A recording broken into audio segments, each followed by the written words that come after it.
৩৫ বছর পর প্রতিদ্বন্দ্বিতামূলক ভোটে দেশে রাষ্ট্রপতি নির্বাচন হচ্ছে। এই নির্বাচনে মোট প্রার্থী দুজন, ক্ষমতাসীন দলের মির্জা ফখরুল ইসলাম আলমগীর আর তার প্রতিদ্বন্দ্বী ১১ দলীয় ঐক্যের অলি আহমদ। দুপুর ২টা থেকে জাতীয় সংসদের কক্ষে ভোট দিতে শুরু করেন সংসদ সদস্যরা। মির্জাপুরে রাষ্ট্রপতি নির্বাচনে মোট ভোটার ৩৪৯ জন সংসদ সদস্য। আর জামায়াতের বিতর্কিত সংসদ সদস্য গাজী নজরুল ইসলাম ভোট দিতে পারবেন কিনা এই সিদ্ধান্ত নেবে তার দল। নির্বাচনে বিএনপির ভোটার ২৪৭ জন আর বিরোধী দলের ১০২ জন সংসদ সদস্য। রাষ্ট্রপতি নির্বাচনের ভোট গোপনে নয়, ব্যালটে পছন্দের প্রার্থীর নামের পাশে পূর্ণ নাম লিখে স্বাক্ষর করবেন সংসদ সদস্যরা। চিফ হুইপ নুরুল ইসলাম মনি জানিয়েছেন, ভোট গ্রহণ শেষে সবার উপস্থিতিতেই বেসরকারি ফলাফল ঘোষণার পর আজই প্রকাশ করা হবে গেজেট। আগামীকাল সন্ধ্যা ৭টায় বঙ্গভবনে নতুন রাষ্ট্রপতিকে শপথ পড়াবেন ভারপ্রাপ্ত স্পিকার কায়সার কামাল।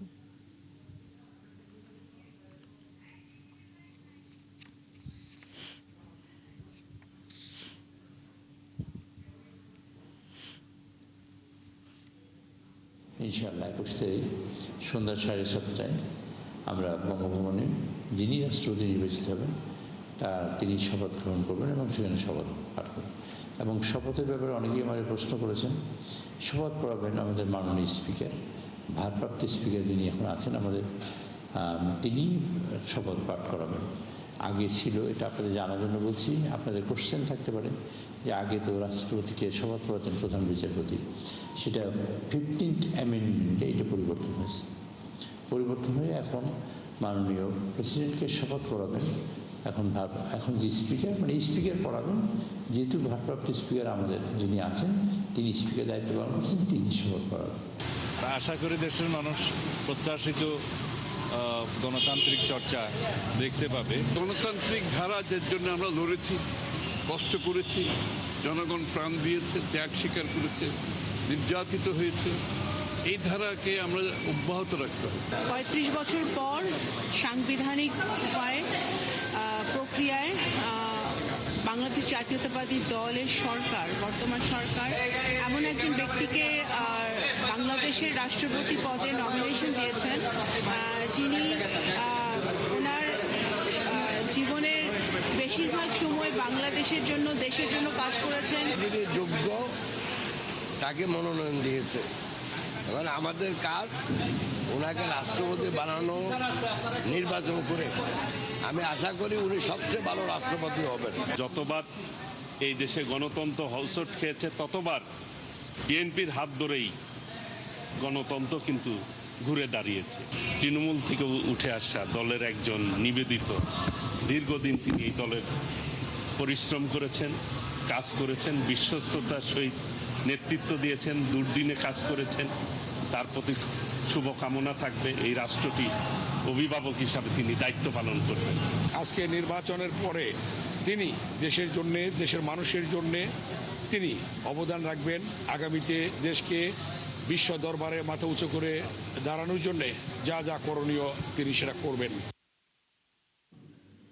রাষ্ট্রপতি নির্বাচনের আরও খবরাখবর জানতে চাই, আমাদের সাথে যুক্ত হচ্ছেন সহকর্মী মোহন ইসলাম। মোহন, আর প্রায় ১ ঘন্টার মতো সময় বাকি আছে ভোট দিতে পারবেন সংসদ সদস্যরা। নির্বাচন ঘিরে সংসদ ভবন এলাকার পরিস্থিতি এবং কারোর সাথে আপনার কথা হয়েছে কিনা সংসদ সদস্যদের, সে বিষয়ে বিস্তারিত যদি বলেন।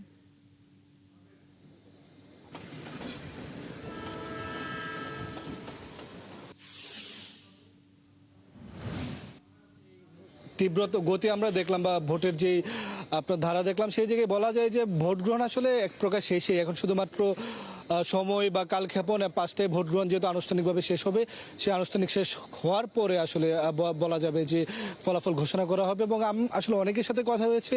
শুধু একটু বলি যে স্বতন্ত্র যারা প্রার্থীর ক্যান্ডিডেট, আপনার যারা এমপি রয়েছেন, ভোটাররা, তাদের কয়েকজনের সাথে কথা হয়েছে। তারা বলেছেন যে তারা মির্জা ফখরুল ইসলাম আলমগীরকে কয়েকজন ভোট দিয়েছেন, বাকিগুলো তারা জানেন না, কিন্তু তারা এই মির্জা ফখরুল ইসলাম আলমগীরকে ভোট দিয়ে তারা আনন্দিত। এবং আরেকজনের সাথে কথা হয়েছে যিনি ইসলামী আন্দোলনের এমপি মোহাম্মদ অলিউল্লাহ, তিনি বলেছেন দিয়েছেন, কাকে ভোট দিয়েছেন তিনি এটা বলবেন না, সেটা প্রকাশ হলে তারপর পরে হবে। কিন্তু তিনি আশা রাখেন রাষ্ট্রপতি দেশের জন্য অনেক কাজ করবেন, গণতন্ত্রের ধারা অব্যাহত রাখবেন।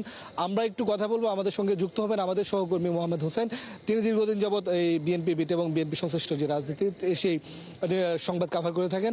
আজকের ভোট কেমন দেখলেন হোসেন? আর একটু জানতে চাই যে দীর্ঘদিন পরে বিএনপি সরকার এবং একজন দলীয় ব্যক্তি আসলে মনোনীত হয়েছেন। আমরা অতীতে যদি দেখি প্রফেসর রিয়াজউদ্দিন আহমেদ থেকে শুরু করে এই ধরনের যারা একদম দলের সাথে সরাসরি সংশ্লিষ্ট না তাদেরকে মনোনয়ন দিয়েছে। এক্ষেত্রে মির্জা ফখরুল ইসলাম মনোনয়ন পেয়েছেন এবং রাষ্ট্রপতি হতে যাচ্ছেন। বিষয়টা আসলে বিএনপির এমপি মন্ত্রী বা নেতারা কেমনভাবে নিচ্ছেন? মোহন, প্রথমে আমি বলে রাখি, দীর্ঘ ৩৫ বছর পরে সংসদ সদস্যদের সরাসরি ভোটে রাষ্ট্রপতি নির্বাচন নিঃসন্দেহে বাংলাদেশের যে নির্বাচনী ব্যবস্থা এবং গণতন্ত্রের জন্য এটি একটি অনন্য যাত্রা, একটি মাইলফলক বলা যায়। আমরা অনেক সংসদ সদস্যদের সাথে, সরকার দলীয় এবং বিরোধী দলীয় সংসদ সদস্যদের সাথে কথা বলেছি। তারা যেমনটা জানিয়েছেন যে এটা বাংলাদেশের গণতান্ত্রিক অভিযাত্রার জন্য একটি মাইলফলক হয়ে থাকবে। কারণ ইতিপূর্বে ৩৫ বছর আগে ১৯৯১ সালের যে নির্বাচন, সংসদীয় সরকার ব্যবস্থা যে পুনঃপ্রবর্তনের পরে যে নির্বাচন, সেই নির্বাচনে প্রথমবার ভোট হয়েছিল রাষ্ট্রপতি নির্বাচন। এরপরে কিন্তু 7জন রাষ্ট্রপতি তারা প্রত্যেকেই দলীয় মনোনয়নে এবং নির্বাচিত হয়েছিলেন। ফলে এটি একটি গণতান্ত্রিক ধারাকে অব্যাহত রাখার জন্য এটা নিঃসন্দেহে এটা অনন্য মাত্রা যোগ করবে। আমরা সংসদ সদস্যদের সাথে কথা বলেছি, তারা যেমনটা জানালেন যে মির্জা ফখরুল ইসলাম আলমগীর একজন সদালাপী, দারুণ একজন রাজনীতিবিদ, বর্ষিয়ান রাজনীতিবিদ, দীর্ঘ 4 দশকেরও বেশি সময় ধরে রাজনীতি করছেন, একেবারে তৃণমূল থেকে উঠে আসা রাজনীতিবিদ এবং দীর্ঘ ফ্যাসিবাদ বিরোধী রাজনৈতিক আন্দোলন, যে গণতান্ত্রিক সংগ্রাম, সেই সংগ্রামে তিনি নেতৃত্ব দিয়েছেন, দলকে সংঘবদ্ধ করেছেন। সেই জায়গা থেকে তার এই রাষ্ট্রপতি নির্বাচিত হতে যাওয়া বা রাষ্ট্রপতি হিসেবে দেশের সর্বোচ্চ সাংবিধানিক দায়িত্বে তার যে অধিষ্ঠিত হবার যে বিষয়টি, সেটি প্রত্যেকে ইতিবাচকভাবে দেখছে। আমরা একটি বিষয় দেখি যে বাংলাদেশের মতো আসলে গণতান্ত্রিক দেশগুলোতে যখন রাষ্ট্র খুব একটা সমস্যায় পড়ে বা জরুরি অবস্থার মতো হয়, অতীতে আমরা দেখেছি, তখন রাষ্ট্রপতির আসলে খুব বেশি গুরুত্বপূর্ণ হয়ে ওঠেন এবং তার ভূমিকা খুবই আলোচিত হয় বা তার ভূমিকাটাই প্রয়োজন পড়ে। সেই ক্ষেত্রে যদি ওদের ভবিষ্যতে বাংলাদেশে এই ধরনের কোনো পরিস্থিতি সৃষ্টি হয়, মির্জা ফখরুল ইসলাম আলমগীর যিনি রাষ্ট্রপতি নির্বাচিত হতে যাচ্ছেন, তিনি আসলে কেমন ভূমিকা রাখবে বলে এমপি আর যারা রয়েছেন বা সাধারণ মানুষ তারা কেমন প্রত্যাশা করেন? আপনার তো তাদের সাথে কথা হয়েছে, তারা আসলে কি জানালেন? বিরোধী দলের যারা সংসদ সদস্য আছে তাদের সাথেও কথা বলেছি। সরকার দলের সংসদ সদস্যরা তারা, এমনকি মির্জা ফখরুল ইসলাম আলমগীরের যারা সরাসরি মাঠে বিরোধী ছিলেন এক সময়ের, যা আওয়ামী লীগের নেতারা, তার প্রতি তিনি যে একজন সদালাপী মানুষ এবং তিনি যে রাজনীতিতে একজন দারুণ একজন বর্ষিয়ান রাজনীতিবিদ হিসেবে তাদের প্রত্যেকের মির্জা ফখরুল ইসলাম আলমগীরের প্রতি ইতিবাচকতা রয়েছে। সেই জায়গা থেকে একজন দেশপ্রেমিক এবং একজন লড়াকু মানসিকতার মানুষ, দেশপ্রেমিক মানুষ হিসেবে তারা প্রত্যেকেই মনে করেন যে মির্জা ফখরুল ইসলাম আলমগীর তার যোগ্যতম জায়গায় অধিষ্ঠিত হচ্ছেন এবং রাষ্ট্রীয় সংকট, যেটা আপনি বললেন যে গুরুত্বপূর্ণ যে সংকট, সেই সংকটে মির্জা ফখরুল ইসলাম আলমগীর নির্মোহ এবং নিরপেক্ষভাবে কাজ করবেন বলে তারা প্রত্যাশা করেন। আপনাকে ধন্যবাদ মোহাম্মদ হোসেন। শুনছিলেন আমাদের সহকর্মী বলছেন যেমনটা আসলে এই এমপি বা মন্ত্রী যারা রয়েছেন বা দলীয় নেতাকর্মীরা রয়েছেন বা দেশের মানুষ যারা রয়েছেন যেরকম প্রত্যাশা করেন, সেরকম প্রত্যাশা হয়তো পরবর্তীতে রাষ্ট্রপতি নির্বাচিত হওয়ার পর মির্জা ফখরুল ইসলাম আলমগীর সেটা পূরণ করতে পারবে বলে প্রত্যাশা করছেন তারা। অনেক ধন্যবাদ মোহন আপনাকে। দর্শক, সংসদ ভবন এলাকা থেকে যুক্ত হয়েছিলেন সহকর্মী মোহন ইসলাম। রাষ্ট্রপতি নির্বাচনের খবরাখবর তিনি আমাদের জানাচ্ছিলেন। প্রতিযোগিতার মাধ্যমে রাষ্ট্রপতি নির্বাচন হতে যাচ্ছে বলে মন্তব্য করেছেন বিরোধী দলীয় চিফ হুইপ নাহিদ ইসলাম। রাষ্ট্রপতি নির্বাচনের ভোটের আগে জাতীয় সংসদ ভবনে সাংবাদিকদের তিনি বলেন, তাদের প্রত্যাশা ছিল ঐকমত্য কমিশনে একমত হওয়া বিষয়গুলো সংস্কারের পর রাষ্ট্রপতি নির্বাচন হবে। তার দাবি, বিএনপি ফ্যাসিবাদ বিরোধী আন্দোলনের সাথে প্রতারণা করেছে। ৭০ অনুচ্ছেদ না থাকলে রাষ্ট্রপতি এবং প্রধানমন্ত্রীর ক্ষমতার ভারসাম্য থাকত বলেও মন্তব্য করেন নাহিদ। প্রতিদ্বন্দ্বিতার মাধ্যমে নির্বাচনটি অনুষ্ঠিত হতে যাচ্ছে।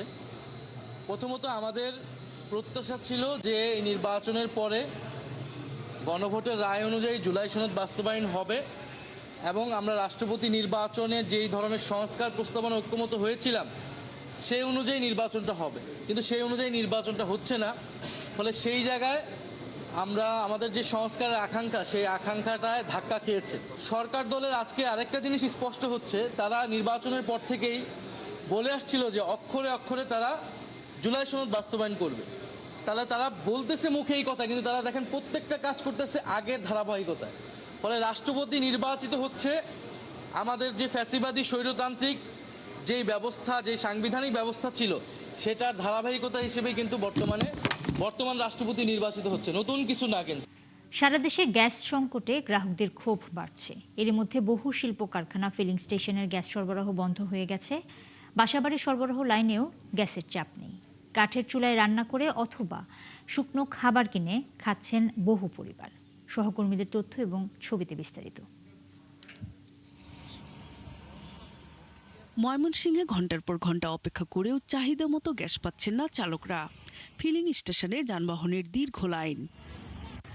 নগরীর 5টি পাম্পের মধ্যে বন্ধ করে রাখা হয়েছে 2টি পাম্প। 3টি পাম্প খোলা থাকলেও নেই গ্যাসের চাপ। আগে যে প্রেসার ছিল প্রায় 220-180 থাকতো, এখন সর্বোচ্চ 80 বা 100 প্রেসার। এই কিছুক্ষণ দিচ্ছে না, তাও গ্যাস পাচ্ছে 50 টাকা, 40 টাকা, 60 টাকা, 70 টাকা। প্রায় এইটা থেকে আমরা প্রায় 20-25 হাজার টাকা ঋণও পড়ে গেছি। 10 লিটার করে মোবিল গাছ আছে, ইঞ্জিন বেশি রকম হিট হয়ে যায়। এবার মেশিন চালালে মানে কোম্পানি খুবই লস হইতেছে। নেত্রকোনায় তিতাস গ্যাসের সরবরাহ বন্ধ থাকায় জেলার একমাত্র সিএনজি ফিলিং স্টেশনটি বন্ধ হয়ে গেছে। এতে জেলায় 10,000-এর বেশি সিএনজি চালক ও যাত্রী দুর্ভোগে পড়েছেন। দ্রুত গ্যাস সরবরাহ স্বাভাবিক করার দাবি জানিয়েছেন চালক ও সংশ্লিষ্টরা। বর্তমানে আমরা খুব কষ্টের দিন যাবত যেতেছে, এখন আমরা না খায়া না বাচ্চা আছি। দেওয়ার কারণে মনে করেন যে এলপি করে গাড়ি চালানো হইতেছে, আর এলপি দিয়ে গাড়ি চালাইলে আমরা পুষে না। মানিকগঞ্জের ফিলিং স্টেশন কর্তৃপক্ষ জানায়, লোডশেডিং এর কারণে গ্যাসের চাপ আরও নিচে নেমে গেছে। জেলার 14টি সিএনজি ফিলিং স্টেশনের বেশিরভাগ পাম্পে গ্যাস না থাকার সাইনবোর্ড ঝোলানো হয়েছে। 7টার দিকে গাড়ি সিরিয়ালে সারা রাত দিছে, এখন পর্যন্ত কোনো গ্যাস নেই। ওনারা বললো গ্যাস আমরা সকালে কিছুক্ষণ দিছি, কিন্তু এখন প্রেসার নাই, গ্যাস নাই লাইনে, এর জন্য আমরা বন্ধ রাখছি। সিরিয়ালে টানতে লজনের সামনে গেলাম, তারপরে মেশিন বন্ধ হয়ে গেল, গ্যাস পাইলাম না। ওখান থেকে আবার ডলারশরীতে আসলাম, এখানেও মেশিন বন্ধ। এদিকে ঢাকার ধামরাইয়ে ফিলিং স্টেশনগুলোতে এখনো সংকট কাটেনি। চালকরা বলছেন, ঘন্টার পর ঘন্টা অপেক্ষার পরও চাহিদা অনুযায়ী গ্যাস পাওয়া যাচ্ছে না। এছাড়া রান্নার সময় গ্যাস না পাওয়ায় ক্ষোভ বেড়েছে সাধারণ মানুষের। নূর তাজমিন নীর, ৭১। গ্যাস সংকটে পড়েছে চট্টগ্রামের শিল্প কলকারখানাগুলো। উৎপাদন ব্যাহত হচ্ছে ভারী শিল্পে। গ্যাসের অভাবে বন্ধ হয়ে গেছে বেশিরভাগ টেক্সটাইলের ডাইং সেক্টর। ব্যবসায়ীরা বলছেন, বিদেশি ক্রেতাদের কাছে সময় মতো পণ্য ডেলিভারি নিয়েও শঙ্কা তৈরি হয়েছে। এদিকে গ্যাসের অভাবে চট্টগ্রামে শিকলবাহা বিদ্যুৎ কেন্দ্রের উৎপাদন বন্ধ হয়ে গেছে। প্রণবেশ চক্রবর্তী জানাচ্ছেন বিস্তারিত। গ্যাসের অভাবে সবচেয়ে বেশি সংকটে পড়েছে লোহার রড নির্মাণের স্টিল রিরোলিং শিল্প এবং রপ্তানিমুখী আরএমজি সেক্টর। রড উৎপাদনকারী যেই ইন্ডাস্ট্রিগুলি আছে, বিশেষ করে স্টিল প্রোডাক্টের, ওনাদের বড় ধরনের ক্ষতি হয়ে যাবে। অলরেডি আমাদের 2-1টা ফ্যাক্টরি বন্ধ হয়ে গেছে এবং ওনারা ব্যাংকের ঋণের জালে আটকে গেছে। গ্যাসের কারণে এর মধ্যে বন্ধ হয়েছে চট্টগ্রামের শিকলবাহা বিদ্যুৎ কেন্দ্রের উৎপাদন। পাশাপাশি সার উৎপাদনকারী প্রতিষ্ঠান সিইউএফএল এ কিছু গ্যাস দেওয়া হলেও মূল সরবরাহ বন্ধ রয়েছে। কর্ণফুলী গ্যাস ডিস্ট্রিবিউশন কোম্পানি লিমিটেডের কর্মকর্তারা জানান, চট্টগ্রামে প্রতিদিন গ্যাসের চাহিদা 260 থেকে 310 মিলিয়ন ঘনফুট হলেও এখন মহেশখালী ভাসমান টার্মিনাল থেকে গ্যাস মিলছে মাত্র 175 মিলিয়ন ঘনফুট। আমাদের মহেশখালী থেকে যদি সরবরাহ কম হয়, তখন ওই জিডিসিএল আনোয়ারা সিজিএস ওইখান থেকে যে আপনার সরবরাহটা যখন কমায়, তখন ওই সরবরাহ কমার সাথে প্রেসারটাও ফল করে। গ্যাসের অভাবে টেক্সটাইল শিল্পের ডাইং সেক্টর পুরোটাই বন্ধ আছে। এতে সাপ্লাই চেইন পুরোটাই ভেঙে পড়েছে বলে জানান গার্মেন্টস ব্যবসায়ীরা। যারা লোকাল ফেব্রিক ইউজ করি, এখানেও কিন্তু আমাদের সাপ্লাই চেইনটা আমাদের মধ্যে এখানে বাধাগ্রস্ত হচ্ছে, কারণ আমরা ফেব্রিকটা অন টাইমে পাচ্ছি না। কারণ ওরা ফেব্রিক প্রোডাকশন করতে পারে, নিটিংটা করতে পারলে কিন্তু ওরা ডাইংটা করতে পারছে না, প্রিন্টিংটা করতে পারছে না। গ্যাস ছাড়া কারখানা চলবে সেটা চিন্তা করা যায় না, এবং এর মাধ্যমে যে ক্ষতিটা হচ্ছে সেই ক্ষতিটা কিন্তু অপূরণীয় ক্ষতি। আমরা কিন্তু আমাদের বাইরের কাছে মুখ রাখতে পারছি না, ওরা আমাদের জন্য অনেকটা আশঙ্কার মধ্যে আছে। মহেশখালীর 2টি ভাসমান এলএনজি টার্মিনালের একটি পরিচালনা করছে আমেরিকান অ্যাক্সিলারেট এনার্জি, অন্যটি করছে সামিট। এর মধ্যে নতুন এলএনজি কার্গো সামিটের টার্মিনালে যুক্ত হওয়ার কথা রয়েছে। তবে অ্যাক্সিলারেটের টার্মিনালে কার্গো যুক্ত হতে 23 থেকে 24 আগস্ট পর্যন্ত সময় লাগবে, জানিয়েছে আরপিজিসিএল কর্মকর্তারা।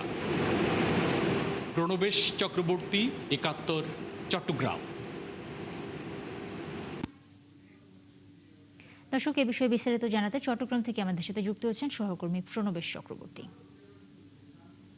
প্রণবেশ, আপনার রিপোর্টে দেখছিলাম চট্টগ্রামের শিল্প কলকারখানাগুলো আসলে এক ধরনের সংকটে পড়ে গেছে গ্যাস সংকটের কারণে। বিদেশি ক্রেতাদের কাছে সময় মতো পণ্য ডেলিভারি করতে পারছে না। কি অবস্থা? এই সংকট কাটানোর জন্য কি ধরনের উদ্যোগ নেওয়া হয়েছে? কর্তৃপক্ষ কি বলছে?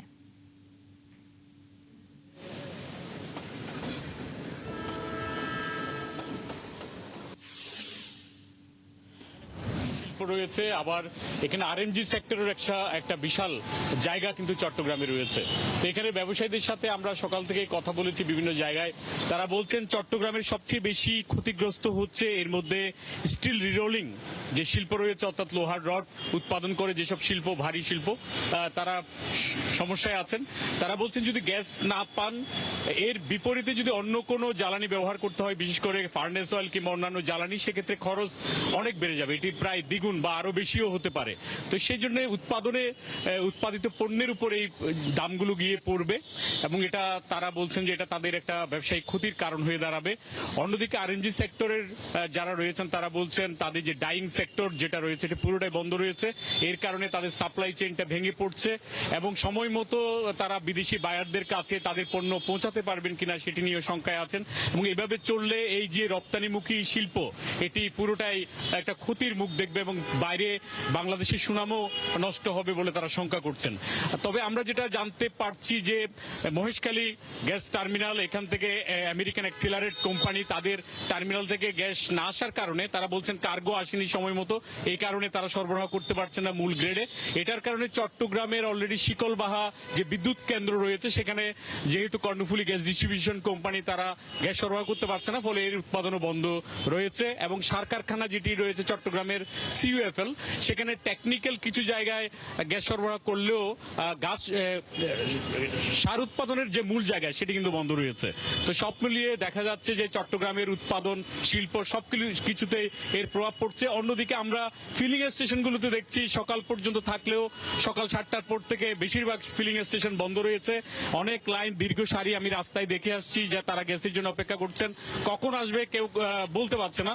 তারা বলছেন এখানে যারা ফিলিং স্টেশনের যারা আছেন তারা বলছেন যখন আসবে তখন থেকে হয়তো তারা দেবেন, কিন্তু কখন সেটি তারা বলতে পারছেন না। তো সব মিলিয়ে আমরা কর্ণফুলী গ্যাস ডিস্ট্রিবিউশন কোম্পানির যে কর্মকর্তা রয়েছে তাদেরকে জিজ্ঞেস করেছিলাম। তারা বলছে অ্যাক্সিলারেট এনার্জি তাদের একটি কার্গো আসার কথা রয়েছে 23 বা 24, সেটি যদি আসে তাহলে হয়তো টার্মিনাল থেকে গ্যাস দেওয়া শুরু হবে। যদিও সামিটের একটি থেকে এখনো গ্যাস দেওয়া অব্যাহত রয়েছে, সেটির পরিমাণ খুবই অপ্রতুল। এই কারণে চট্টগ্রামের যে গ্যাসের চাহিদা সে অনুযায়ী এখানে দেওয়া যাচ্ছে না বলে এখানকার কর্মকর্তারা আমাদেরকে জানিয়েছেন। তো 23-24-এর আগে আসলে এই গ্যাসের সংকট যাচ্ছে না, এটি বলাই যায়। নুসরাত।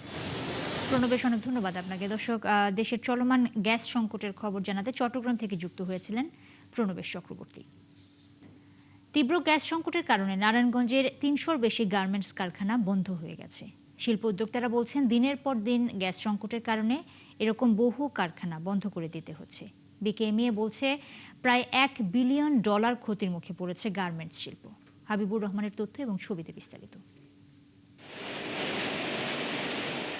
নারায়ণগঞ্জের শিল্পাঞ্চলে প্রায় 3 সপ্তাহ ধরে গ্যাস সরবরাহের তীব্র সংকট চলছে। এরই মধ্যে টানা 6 দিন সম্পূর্ণ বন্ধ ছিল সরবরাহ।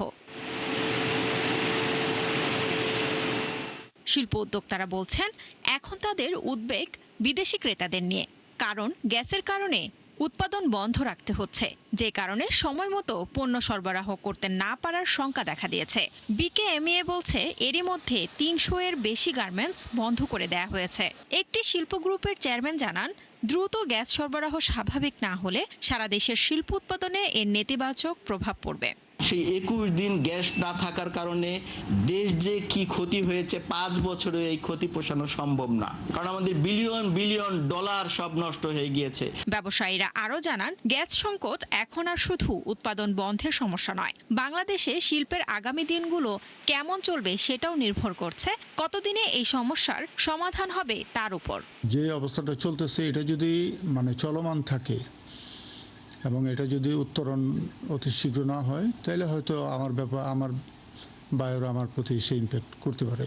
প্রত্যেকটা বায়ারই আমাকে যখন অর্ডারটা দেয় একটা স্কেডিউল করে দেয় এবং আমাদের ওই স্কেডিউল অনুযায়ী আমরা টিএনএ করি যে আজকে এত পিস, কালকে এত পিস, ডে আফটার টুমোরো আবার এত পিস করব। কিন্তু আমরা যে এই 6 দিনের প্রোডাকশনটা আমরা আর মেকআপ করতে পারবো না। এই গত প্রায় 20-25 দিন যে সংকট আমরা দেখলাম, আমার এই 38-40 বছরের গার্মেন্টসের ইতিহাসে এত বড় সংকট গ্যাসের আমরা কখনোই ফেস করি নাই। নারায়ণগঞ্জের ফতুল্লা বেসিক শিল্পাঞ্চলের সভাপতির দেয়া তথ্য মতে এখানে 354টি নিটিং কারখানা রয়েছে, এর মধ্যে 56টি বন্ধ হয়ে গেছে। নারায়ণগঞ্জ শিল্প পুলিশের হিসাব বলছে জেলায় 1533টি বড় শিল্প প্রতিষ্ঠান রয়েছে, আর কলকারখানা সহ অধিদপ্তরের আওতায় ছোট শিল্প কারখানা রয়েছে 2727টি। শান্তা ইসলাম, 71। বনে ঢোকার 3 মাস নিষেধাজ্ঞার পর আরও সুন্দর হয়ে উঠেছে সুন্দরবন। জেলে এবং বনজীবীরা জানিয়েছেন বনে এখন বাঘ এবং হরিণ সহ বিভিন্ন বন্য প্রাণীর বিচরণ বেড়েছে। গাছপালা এবং নদীর উপর অত্যাচার বন্ধ থাকায় বন হয়েছে আরও সবুজ। এ নিয়ে বন কর্মকর্তারা বলছেন এমন উদ্যোগ বনের জীববৈচিত্র্য রক্ষায় গুরুত্বপূর্ণ ভূমিকা রাখছে। নজরুল ইসলাম আকনের তথ্য এবং ছবিতে বিস্তারিত। 3 মাসের অবরোধে বদলে গেছে সুন্দরবনের চিত্র।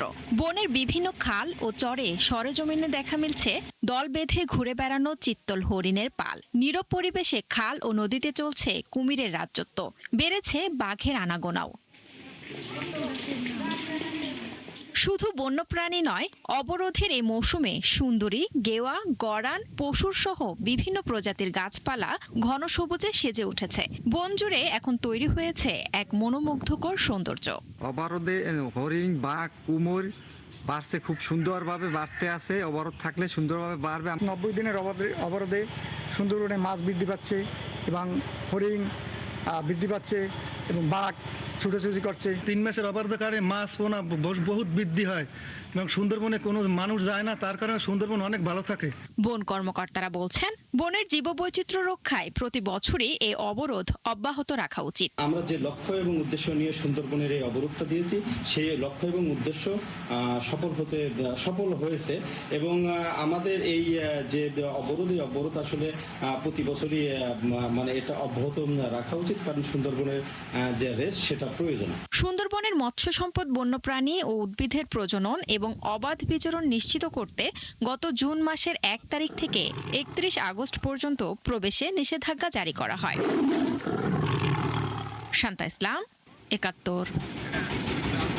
দর্শক, আমরা আবারও একটু রাষ্ট্রপতি নির্বাচনের খবরাখবর জানবো। আমাদের সহকর্মী মোহন ইসলাম আছেন এই মুহূর্তে সংসদ ভবন এলাকায়, তার সঙ্গে যুক্ত হব। মোহন, আর মাত্র 15 মিনিটের মতো সময় রয়েছে ভোট দেওয়ার। সংসদ সদস্যরা নিশ্চয়ই এর মধ্যে ভোট দিয়ে ফেলেছেন, সেই বিষয়ে বিস্তারিত জানাবেন এবং সেই সাথে ভোট গণনা এবং ফলাফলের যে পুরো প্রক্রিয়া সেটা যদি একটু বিস্তারিত বলেন।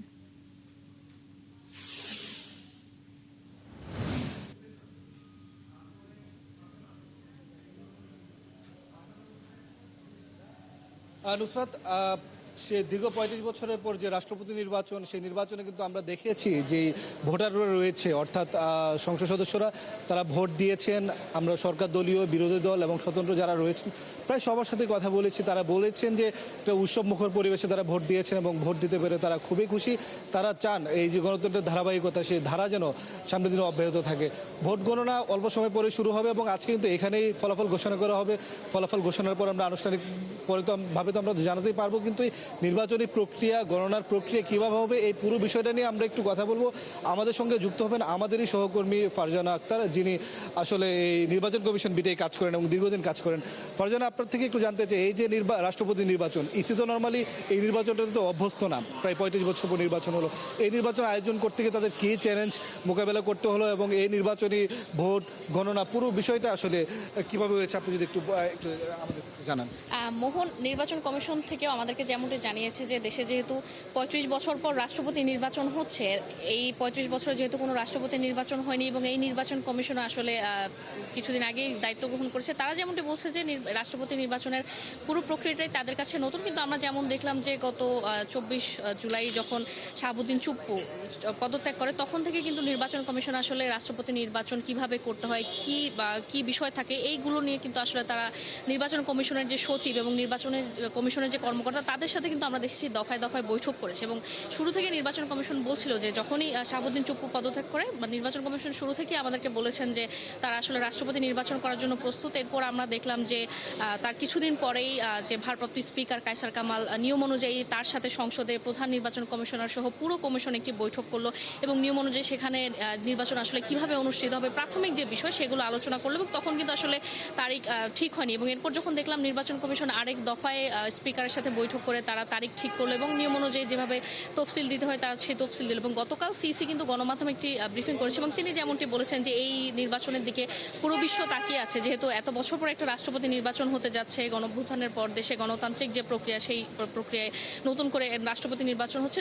নির্বাচন কমিশন বলছে যে এটি খুবই গুরুত্বপূর্ণ একটি নির্বাচন কমিশনের কাছে। একটু বিষয় জানি আমরা তো ভোট গ্রহণটা দেখলাম আসলে ভোট গণনার যে প্রক্রিয়াটা এটা কি নর্মাল নির্বাচনের মতো হবে নাকি এখানে ভোট গ্রহণে মানে গণনার প্রক্রিয়াটা কি হবে এবং ফলাফল ঘোষণার প্রক্রিয়াটা কেমন হতে পারে?